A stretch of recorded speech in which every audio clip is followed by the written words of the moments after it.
নমস্কার, good morning. অভিজ্ঞানের একটা ভিডিওতে সবাইকে স্বাগত। একটা টায়ারিং দিন গেছে বুঝলেন কালকে। অনেক কিছু ঘটেছে। আমরা কালকে ওয়াচালাঙ্গে যারা ছিলেন তারা তো জানেনই। এইখানে একটা ম্যাচ রিভিউ হবে।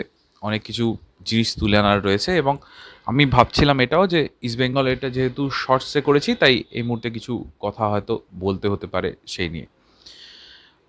ইস্টবেঙ্গল চেন্নাই ম্যাচটা তার আগের দিন হয়েছিল, মানে 11 তারিখে। সেই ম্যাচটা ইস্টবেঙ্গল কমফোর্টেবলি তো নয়, বাট জিতে যায় 3-1 গোলে এবং স্কোর লাইনটা বেশ ডমিনেটিং লাগছে। এবং আমরা ম্যাচের আগেও তাই আলোচনাও করেছিলাম সবাই মিলে, যেখানে দেখছি আমিও নিজে করেছি, দর্শকরা আপনারাও বলেছেন, বন্ধুরা যারা আছে তারাও সবাই তাই বলছিলেন যে ডমিনেট করে এই ম্যাচটা হয়তো জিতবে। কিন্তু একটা জিনিস মাথায় রাখতে হবে, ইস্টবেঙ্গল এই সিজনে এই ম্যাচটা অনেকদিন পরে অ্যাওয়ে খেলতে গেল এবং চেন্নাইয়ের মতো ওয়েদারে, প্লাস তারা আগের দিনই গেছে এবং তারপরের দিন একটা সেশন হয়তো পেয়েছে, তারপরে বিকেলে ম্যাচ, মানে ওই ওয়েদারে অ্যাকাস্টম করার জন্য। এটা একটা নতুন দিক দেখলাম এবং কঠিনও হতে পারতো, বাট ম্যাচের রেজাল্টটা যেহেতু পজিটিভ হয়েছে সুতরাং এই জায়গায় অন্য কিছু নিয়ে আলোচনা না করাই ভালো। শুরুটা ইস্টবেঙ্গল ভালো করেছে, শেষটা ইস্টবেঙ্গল ভালো করেছে, মাঝের মধ্যে অনেক কিছু ঘটেছে। তার মাঝখানে একটু ভুল থেকে গোল যেটা শোধ করলো ইরফান চেন্নাইয়ের হয়ে, সেটা 1-1 হয়েছে। তারপরে ইস্টবেঙ্গল কিন্তু ফার্স্ট হাফেও গেল বেশ কনফিডেন্স নিয়েই, যে তারা আস্তে আস্তে খেলা ধরতে শুরু করে। সেকেন্ড হাফের শুরুতেই একটা বোম্বা, যেটা বলে অস্কার বোম্বা, তাই না, ফ্যাব্রিজিও যেমন বলেন, তো সেরকমই আনোয়ারকে তুলে নেওয়া হয় এবং স্ট্র্যাটেজিক্যালি আমি তো ওয়াচালংয়েই বলেছিলাম এটা চোটের ব্যাপারে নয়, অ্যাগ্রেসিভ যেতে গেছেন এবং মিডফিল্ডটাকে ডমিনেট করতে হতো। কারণ যেটা ইস্টবেঙ্গলের ওই ম্যাচটায় অসুবিধা হচ্ছিল, যেহেতু নগুয়েরার মতো একটা প্লেয়ার ছিল, এবং এটা আমি বারবার বলছিলাম যে নগুয়েরা যতক্ষণ আছে ততক্ষণ চেন্নাই বেশ কমফোর্টেবলি মিডফিল্ডটা হোল্ড করে খেলবে বা ডমিনেট করে খেলবে। তো সেটাই হলো এবং মিডফিল্ডে যেহেতু ইস্টবেঙ্গল লোক বাড়িয়ে নিল, সুতরাং তাদেরও একটা ডমিনেটিং নেচার সেটা বেরিয়ে এলো এবং সেখান থেকে অনেকগুলো চান্স ক্রিয়েট করার চেষ্টা করেছে। ফার্স্ট হাফে তো করেইছে, ওটা আমি আর আলাদা করে বললাম না। পি বিষ্ণুও ট্রাই করেছে, অনেকগুলো পি বিষ্ণু দূরও করতে পারতো, বাট আমার মতে আমি যেটা বারবারই বলি যে দেখুন অপোনেন্টও তো খেলবে, তাদেরকেও তো ওই জায়গাটা দিতে হবে, এরম তো নয় অপোনেন্ট হাত তুলে বসে থাকবে। সুতরাং তারাও যে যা কাজ তাই করেছে, পুরো ম্যাচ মিলিয়ে বলছি, আমি কোনো স্পেসিফিক হাফ তুলে বলছি না। নওয়াজও ভালো সেভ করেছে, চেন্নাইও ভালো ডিফেন্স করেছে, যেটা এক্সপেক্টেড ছিল না, কিন্তু তারা অপোনেন্ট যেমন খেলেছে তার একটা রিয়াকশান দিয়েছে।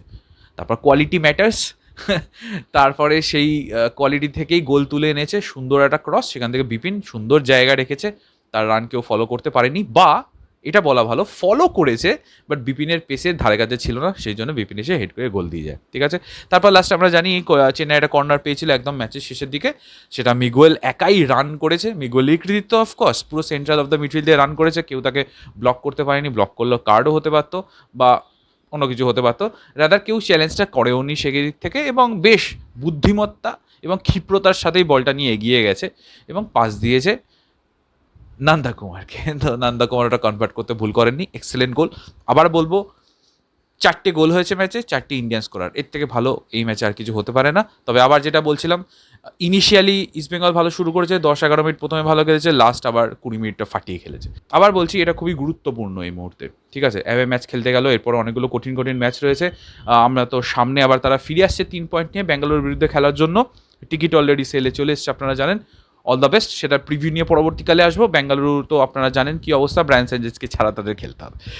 মোহনবাগান পাঞ্জাব ম্যাচ, আমি জানতাম ম্যাচটা ইন্টারেস্টিং হবে, কিন্তু এতটা ইন্টারেস্টিং হবে সেটা হয়তো ভাবিনি। পাঞ্জাব নিয়ে কিছু কথা লাস্টে বলবো, মোহনবাগানকে নিয়ে কিছু কথা বলি। ম্যাচ জিতেছে তারা, 3 পয়েন্ট ঘরে তুলেছে, 3টে গোলও তারা করেছে, কিন্তু 2টো গোল হজম করেছে।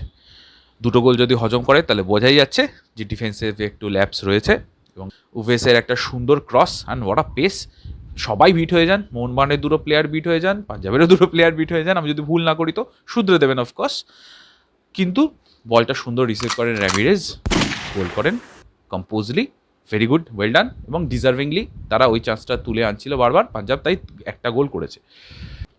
ডিফেন্স খেলতে পারেনি, ঠিক আছে, বাট আমার মনে হয় খেলতে দেওয়া হয়, এটাও বেটার। কারণ দেখতে হবে যে এই জুটিটা বা মোহনবাগানের যে ডিফেন্স, খুব স্ট্রং প্লেয়ার রয়েছে কোয়ালিটি ওয়াইজ, তাদেরকে কিভাবে ভাঙা যায়, এটাই তো হবে স্ট্র্যাটেজি, এটাই তো হবে থিঙ্ক ট্যাঙ্কের কাজ। সেই কাজটাই তারা বেশ ভালো করেছে। মুম্বাই দেখিয়ে দিয়েছিল যে ট্রানজিশনের ক্ষেত্রে এই দলটা একটু স্লো আছে, মোহনবাগানের কথা বলছি। সেটাই কিন্তু পাঞ্জাব ফার্স্ট গোলের ক্ষেত্রে করেছে। যখন একটা ফ্ল্যাঙ্কের মধ্যে সবাই ব্যস্ত, তারা খুব ফাস্ট ফ্ল্যাঙ্কটাই চেঞ্জ করে দিল উভেসের একটা রান থেকে। এটা কিন্তু কলে হয় না। যদি পিচের মধ্যে কোনো প্লেয়ার কল করে তাহলে তো সবাই শুনতেই পাচ্ছে এই রানটা।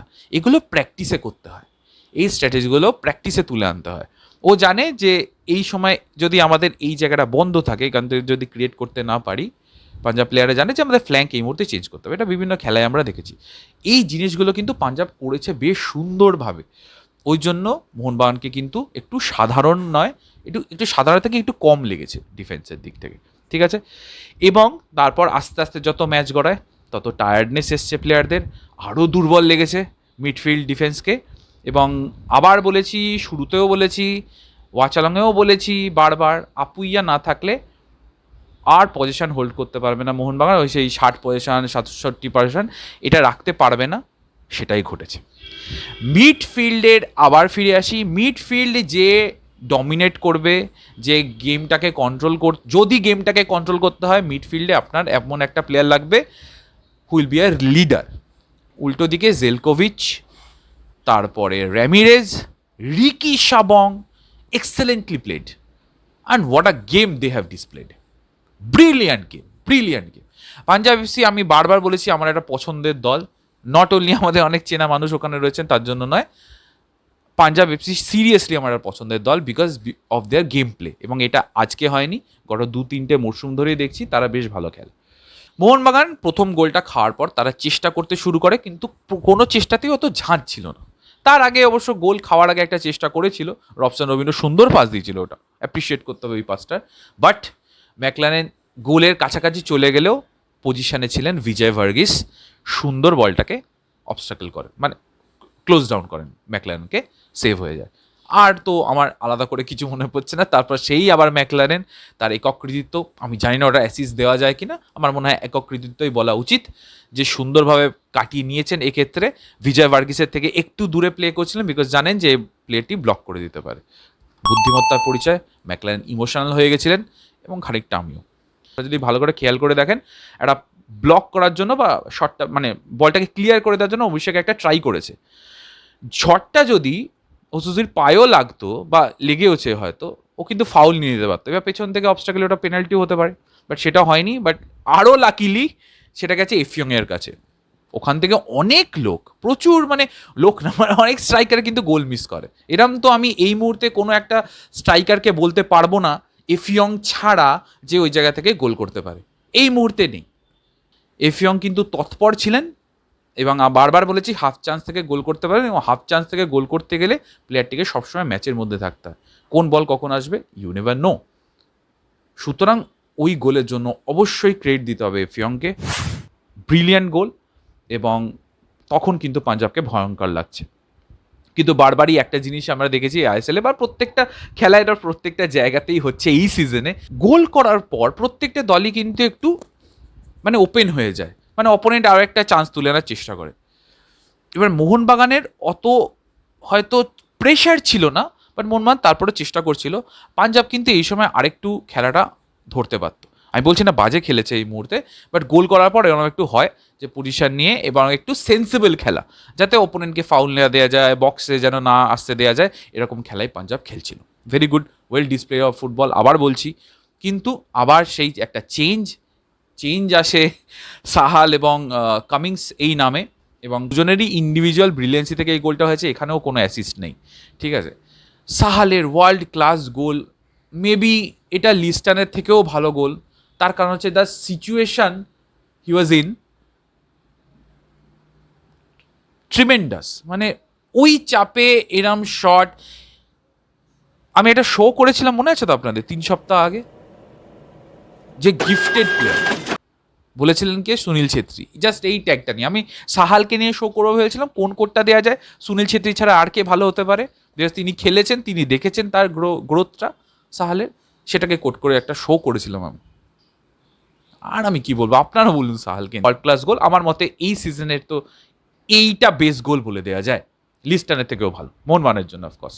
তো জেসন কামিংসের সেই ফ্রিকিক, এবং ফ্রিকিক থেকে গোল হয়, ডাইরেক্ট যায়, প্লেয়াররা কেউ রিচ করতে পারেনি ডেফিনেটলি। এখানে এটা নিয়ে একটা কন্ট্রোভার্সি চলছে বলে আমার মনে হয়, তো চলুক, কোনো অসুবিধা নেই, কারণ চ্যাম্পিয়ন হতে গেলে এরকম হয়। এবার চ্যাম্পিয়ন হতে গেলে হয়, ঠিক আছে, চ্যালেঞ্জ করতে গেলে এসব লাগে না। ব্যাস, ওটা এমনি কাটলাম, কিছু একটা বলে ফেলেছিলাম, বাট এমনি কাট। মোহনবাগান চ্যাম্পিয়ন হয়ে যাবে এই ম্যাচটার পর, এটা বলে দেওয়া যায় না, বিকজ আবার এন্ডে এটাই বলবো যে মোহনবাগানের খেলা কিন্তু খুব একটা টোটাল ফুটবল হয়নি, যে খেলাটা মোহনবাগান খেলে হয়নি। ইটস অল ইন্ডিভিজুয়াল ব্রিলিয়েন্সি থেকে গোল হয়েছে।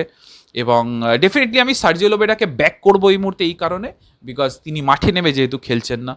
এবার যদি প্লেয়াররা সত্যি কথা বলতে, আমি এরকমই ভেবে নিতে চাই প্লেয়ারদের কোনো কারণে এক্সিকিউশন হয়নি, সেই কারণে দেখতে এত ভালো লাগেনি। Plus we should appreciate Punjab FC think tank and the players, যারা এই মরশুম নয়, আমি বলছি আগামী 5-6 মরশুমও ভালো খেলবে। এবার এক্সপ্লেন করছি পাঞ্জাব এফসি নিয়ে, একটু থাকুন পাঞ্জাব এফসি নিয়ে, বিকজ মোহনবাগান নিয়ে যা বলার, আপনাদের ইস্ট বেঙ্গল নিয়ে যা বলার আমি সব বলে দিয়েছি। এবার যারা থাকবেন তারা ফুটবল ফ্যানরাই থাকবেন, যারা আলোচনা শুনতে চান।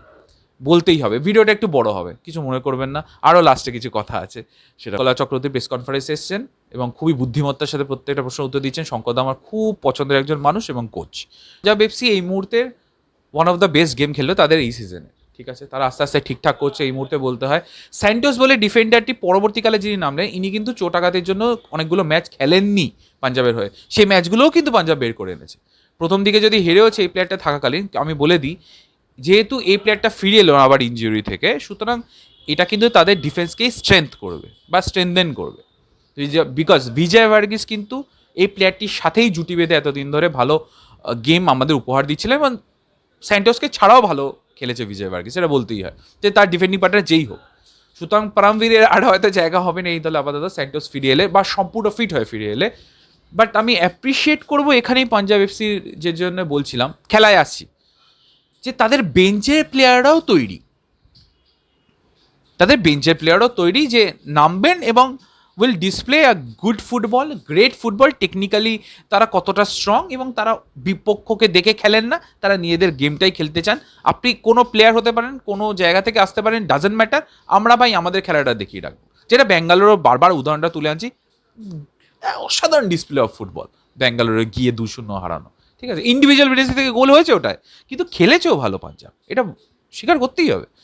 Best, one of the best game play এই মুহূর্তে পাঞ্জাব এফসি দিয়েছে এই ম্যাচটায়, এটা নিয়ে কোনো ডাউট নেই। তারা খুবই ভালো খেলেছে, এবং আবার বলছি, এটা one of the best game তাদের এই সিজনের মধ্যে।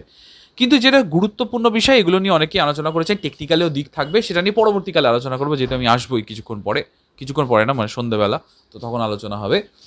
বাট তারা একটা ফিউচারও ডিসাইড করে ফেলেছে, যে ফিউচারে তারা কিভাবে চলবে, যেটা কোচ এসছিলেন যখন বললেন শঙ্করলাল চক্রবর্তী, এটাও কিন্তু তাদের মুখে চোখে স্পষ্ট ছিল যে তাদের একটা ভিশন রয়েছে, এবং এটাতেই তারা খুব প্রাউড। এবং আমি এটা অ্যাপ্রিসিয়েট করি যে ক্লাব যদি এরম একটা ভিশন নিয়ে চলে, যে 5 বছরের এটা আমার টার্গেট থাকবেই, তাহলে আমার মনে হয় পারফেক্ট আছে। সাপোর্টিং প্লেয়াররাও তৈরি হয়েছে এই মুহূর্তে। তো এইটাই বলছিলাম যে বেঞ্চ স্ট্রেংথটাও কিন্তু তারা নিজেদের মতো করে তৈরি করে নিয়েছে, তাদের একটা ঘরানা তৈরি করছে এই মুহূর্তে। এই যে ঘরানা তৈরি করা, এটাই কিন্তু দিকদর্শন করে একটা ক্লাবের, যে তারা কিন্তু they are here to stay.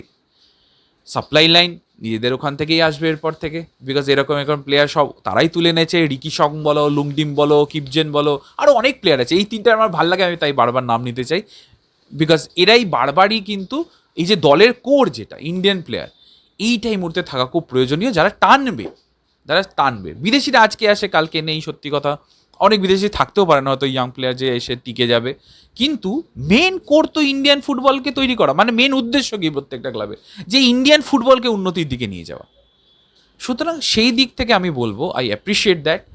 এবং Punjab FC, you have done brilliantly on the field and off the field. Please এটা ক্যারি অন করুন, এবং খুব ভালো লাগে আপনাদের খেলা, বাস।